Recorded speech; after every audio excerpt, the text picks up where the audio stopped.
오시는 성령이라는 제목으로 함께 은혜를 나누고자 합니다. 세계에서 제일 높은 산이 에베레스트 산입니다. 그런데 이 에베레스트를 혼자서 오르는 것은 거의 무리입니다. 반드시 도와주는 사람이 있어야 합니다. 바로 셀파입니다. 또한 좋은 장비의 도움을 받아야 이 에베레스트 산을 오를 수 있습니다. 해발 8,000m의 산을 오르기 위해서는 반드시 현지인의 도움을 받아야 가능합니다.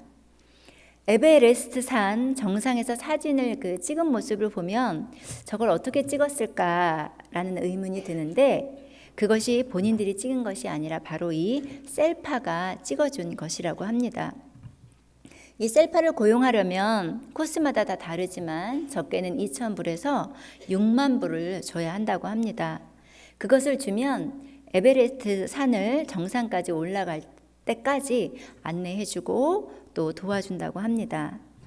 이렇게 높은 산을 오르려고 할 때에 도움을 받아야 하는 것처럼 인생의 높은 산을 오를 때에도 우리는 도움을 받아야 합니다.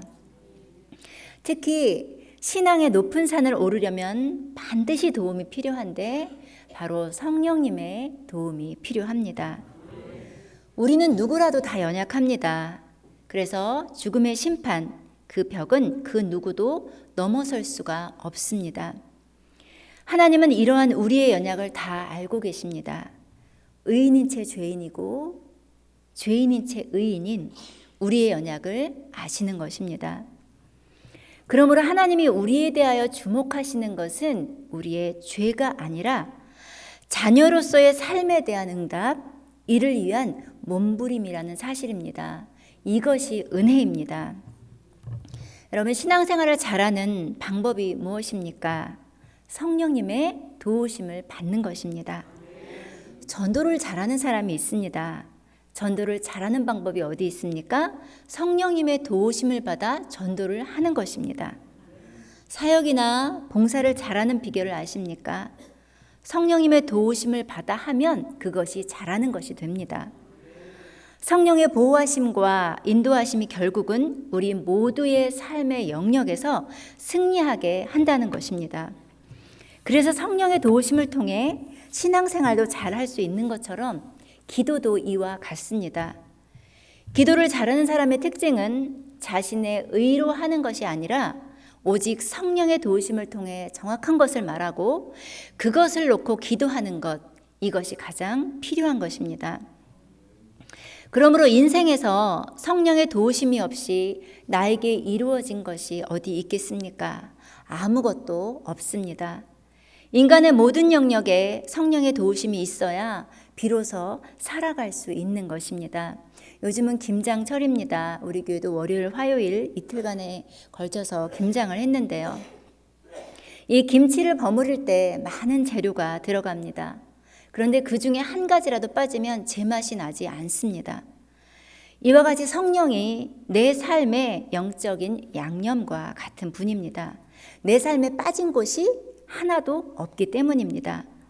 그래서 새벽마다 기도해야 할 제목이 있다면 하나님 오늘 하루도 성령과 동행하는 삶을 허락해달라고 우리가 간절히 기도해야 할 줄로 믿습니다. 내 삶에서 성령의 냄새가 가득하고 지나가는 향조차도 성령의 냄새가 나기를 우리는 간절히 구할 수밖에 없는 것입니다. 사람의 도움을 받는 것은 자랑이 될 수 없습니다. 왜냐하면 도움을 준 사람이 있기 때문입니다. 하지만 하나님의 도움을 받은 사람은 자랑이 될 수 있습니다. 내가 하나님의 도우심을 받았다, 성령님의 도우심을 받았다라고 자랑하고 다니는 것이 바로 간증인 것입니다. 매일 새벽에 나와 기도하는 이유가 어디 있습니까? 나 주의 도움 받고자 주 예수님께 빕니다. 찬송가 가사처럼 하나님의 도우심과 성령의 도우심을 받고자 새벽 기도에 나오는 것입니다. 성령은 거추장한 것을 싫어한다고 하십니다. 그 앞에서 꾸밀 것이 없습니다. 아무것도 꾸미지 않고 나와도 있는 그대로 받아주십니다. 있는 모습 그대로 오시오. 하나님은 당신의 모습 그대로, 있는 모습 그대로 오시길 원하십니다. 찬양하며 나오는 것입니다. 하나님은 우리로 완벽하기를 원하지 않으십니다. 있는 그대로를 받으시는 것입니다. 그런 가운데서도 그 뜻을 쫓아서 살아내려고 몸부림치며 그런 탄식함을 주목하며 보시는 것입니다. 저는 이 다니엘 기도를 하면서 은혜를 받으면 받을수록 참 가슴이 아팠습니다. 왜냐하면 작년에 저는 그 다니엘 기도를 하면서 지금도 강사님 한 분 한 분이 주셨던 말씀을 가슴에 담고 있습니다. 얼마나 은혜가 됐는지 모릅니다. 그런데 작년에 은혜를 받았다고 울며 불며 저녁마다 회개하고 결단하고 그랬었는데 지금 그 모습 그대로 그 자리에 앉아서 또 그 모습으로 있는 거예요. 지금 저는 너무나 똑같은 모습으로 또 다니엘 기도를 하면서 그 자리에서 또 울면서 불면서 기도하면서 회개하면서 그러고 있는 거예요. 은혜를 받고 도전을 받았으면 조금이라도 좀 변화되고 성숙하고 성장하고 또 좀 더 나은 모습으로 하나님 앞에서 충성하고 살고 있어야 하는데 제가 제 자신 스스로를 볼 때 그렇지 못한 모습을 보면서 저녁마다 이어지는 정말 강사님들의 너무나도 은혜롭고 정말 기막힌 간증들을 들으면서 내가 이 말씀을 들을 자격이 있나라는 생각이 들 정도로 하염없이 눈물이 흘렀습니다. 그래서 은혜가 깊어지면 깊어질수록 또 저녁마다 날수가 더하면 더해질수록 가슴이 아팠습니다. 그래서 어느 날은 고개를 정말 푹 숙이고 또 말씀이 너무나 은혜로워서 눈물을 흘리고 그렇게 있는데 찬양 가사가 들려오는 거예요. 제가 그 가사를 좀 여러분 읽어 드려 볼게요. 그럼에도 불구하고라는 찬양 가사인데요. 어디 갔어?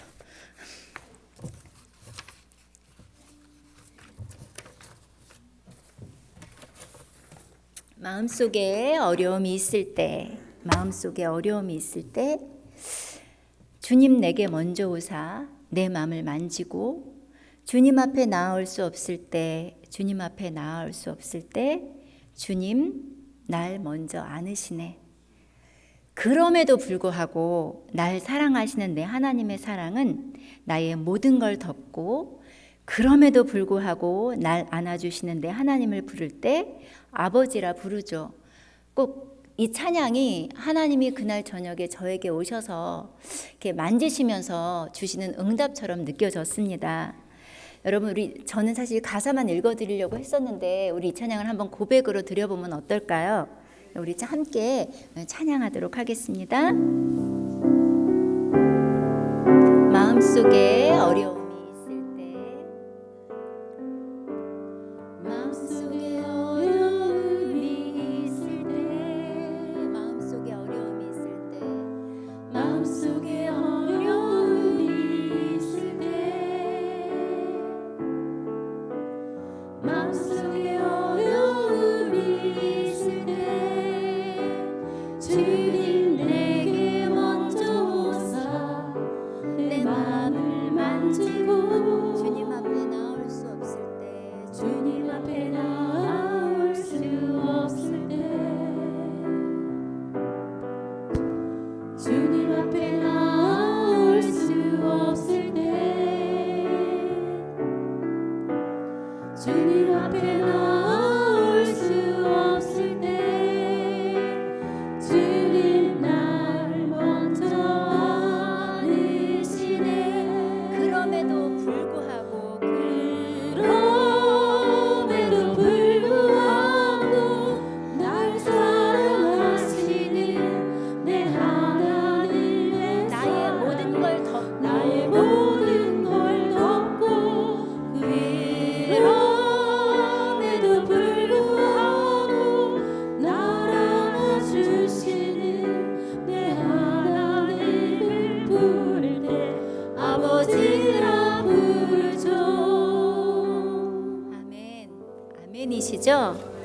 하나님께 나아가는 사람은 내가 어떤 조건에 있든지 어떤 상황에 놓여 있든지 내가 말할 수 없는 고통에 머물러 있어도 주님은 언제나 나를 환영해 주시는 분임을 믿으시기 바랍니다.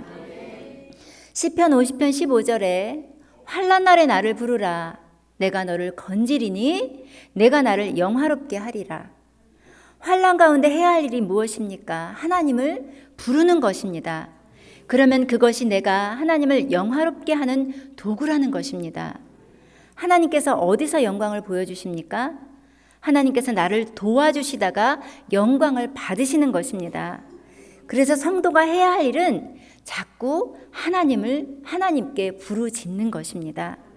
환난 날에 나를 부르라. 하나님이란 존재를 기억하며 하나님이 하실 일을 생각하며 하나님이란 그 단어 자체의 기쁨을 느끼려면 환난 날에 하나님을 부르는 것입니다. 아버지 저를 도와주세요 라고 할 때 하나님이 영광을 받으시고, 아버지 저를 불쌍히 여겨주셔야 할 때 하나님이 영광을 받으십니다. 하나님은 나를 도와주시면서 영광 받으시고 나를 긍휼히 여기시면서 영광 받으십니다. 그래서 교회가 영광스러운 교회가 되려면, 또 영광스러운 성도가 되려면, 우리가 소원하는 영광스러운 기독교 명문 가정이 되려면 날마다 하나님의 도우심을 구해야 합니다. 환난 날에 나를 부르라. 내가 나를 영화롭게 하리라. 여러분, 나는 어떤 존재입니까? 하나님을 영화롭게 하는 존재? 하나님은 나를 도우시면서 영광 받으십니다. 매일의 삶에서 숙제와 같은 일들, 해결되지 않은 문제들, 이 모든 것이 내 앞에 놓여 있음을 감사할 수 있기를 바랍니다. 이 재료들을 가지고 하나님께 나와서 엎드려 도와달라고 한다면 하나님이 이것을 받으시고 나를 도와주시면서 영광 받으실 줄 믿습니다. 주님은 반드시 약속하신 것을 지키십니다. 내가 너를 건지리니, 이 말씀 때문에, 이 약속 때문에 나를 위해서 일하시는 하나님, 그 하나님이 오늘도 나를 도와주시면서 영광을 받으십니다. 인생의 동반자이신 예수 그리스도, 그분이 나를 도와주시면서 영광을 받으십니다. 그 은혜를 사모하며 감사하는 거룩한 주의 종들이 다 되시기를 원합니다.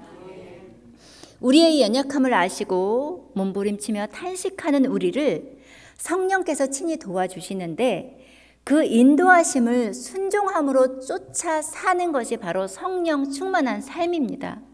그래서 성령 충만이란 어떤 추상적인 개념이 아니라 하나님의 법, 말씀을 따라 사는 삶이고 하나님의 은혜, 사랑에 응답하는 삶인 것입니다. 그렇게 살게 하시기 위해서 성령님이 오셔서 우리를 도와주시는 것입니다. 하나님은 우리로 완벽하게 하시기를 원하지 않으십니다. 있는 그대로 받으시는 것입니다. 그런 가운데도 그 뜻을 쫓아서 몸부림치며 나아가는 그 삶을 주목하며 보시는 것입니다. 지금부터는 말씀을 좀 몇 구절 찾아 읽을 텐데요. 오늘 이 말씀이 여러분이 하나님께서 들려주시는 음성으로 들으시고 이 말씀이 여러분에게 능력이 되시기를 바라겠습니다.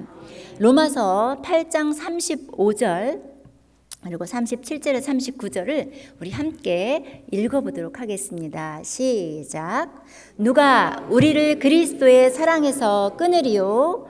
환난이나 공고나 핍박이나 기근이나 적신이나 위험이나 칼이랴. 37절.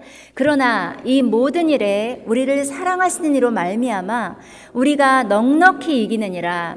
내가 확신하노니 사망이나 생명이나 천사들이나 권세자들이나 현재일이나 장래일이나 능력이나 높음이나 깊음이나 다른 아무 피조물이라도 우리를 우리 주 예수 그리스도 안에 있는 하나님의 사랑에서 끊을 수 없느니라.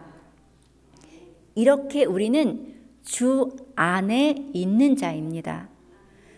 주님께서 담당하시고 보이시고 명하신 십자가 사랑 안에서 그 어떤 것도 끊을 수 없는 극치의 사랑을 받은 자입니다.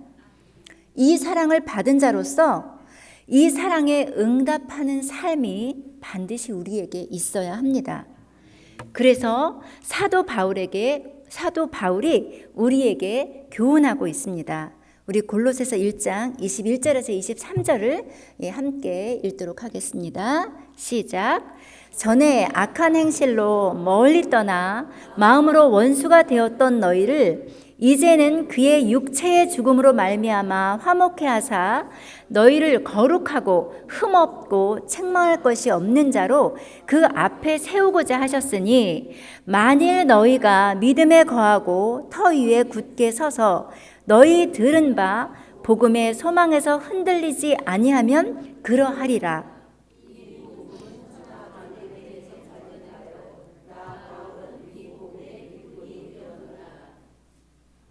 그래서 보혜사 성령을 보내시고 여러분 도우시는 것입니다. 이 삶을 사는 자가 성령 안에 거하는 자고 그 인도하심 앞에 순종함으로 믿음을 쫓아 인내하고 끝까지 행하는 그 사람이 하나님의 아들, 딸인 것입니다.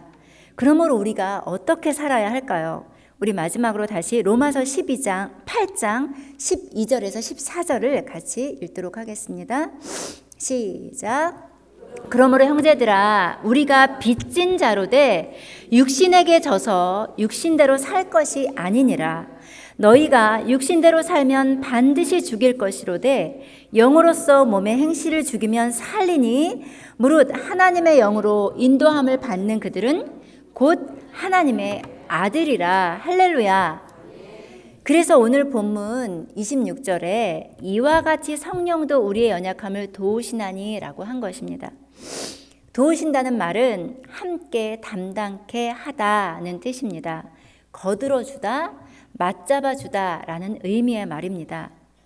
그러므로 우리가 먼저 그 나라와 그의 의를 구하는 삶을 도모할 때 비로소 성령께서도 우리를 도우시고 일하기 시작한다는 사실을 잊지 말아야 합니다. 즉 우리 또한 십자가의 삶을 도모하며 쫓을 때 그 몸부림의 삶이 있을 때 넉넉히 담당할 수 있도록 성령께서 함께 하시고 도우신다는 것입니다. 그래서 여전히 연약한 죄 아래 거하지만 그 뜻을 능히 담당하시는 능력의 사람으로 그 뜻을 이루어갈 수 있는 것입니다. 쉽게 생각하시면 됩니다. 성령은 나를 도우시고 노를 함께 저으시는 하나님이신 것입니다. 다만 내가 먼저 배를 띄우고 하나님의 선하심을 도모하며 목적지를 향하여 나아갈 때임을 잊지 마시기 바랍니다. 도우시나니 하심의 뜻이 바로 이것인 것입니다. 성령께서 함께 하시고 도우신다고 금방 그리고 영원히 어려움이 사라지는 것이 아닙니다. 그날까지 이것을 도모하며 쫓아가야 하는 것입니다.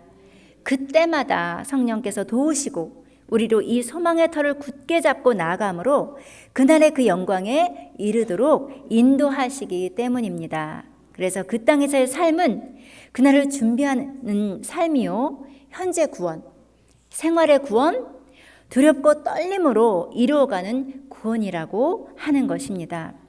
주님을 닮아가는 성화의 삶인 것입니다. 말씀을 맺도록 하겠습니다.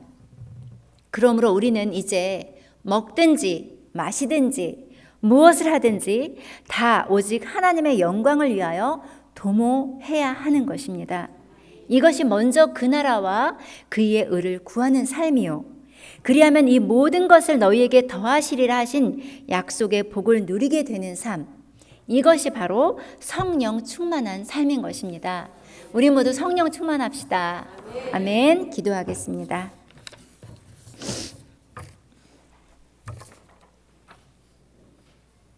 하나님 아버지, 우리의 연약함을 인하여 도리어 성령의 도우심을 입게 하시니 감사합니다.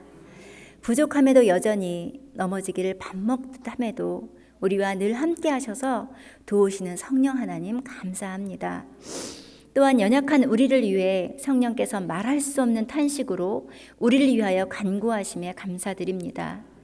이제 우리도 그 사랑과 은혜에 반응하는 삶을 살게 하시고 기도의 골방을 통하여 하나님과의 관계를 늘 점검하며 십자가의 도를 쫓아 서로 사랑함을 같이 삼고 먼저 그 나라와 그 일을 구하는 삶으로 다름질하여 하나님께 영광을 드리고 승리하는 믿음의 주인공들이 될 수 있도록 도와주시옵소서. 마음의 소원을 담아 정성껏 드리는 예물을 받으시고 기도에 응답하여 주시고 하나님의 가장 좋은 것으로 채워주시길 원합니다. 예수님의 이름으로 기도합니다. 아멘. 할렐루야.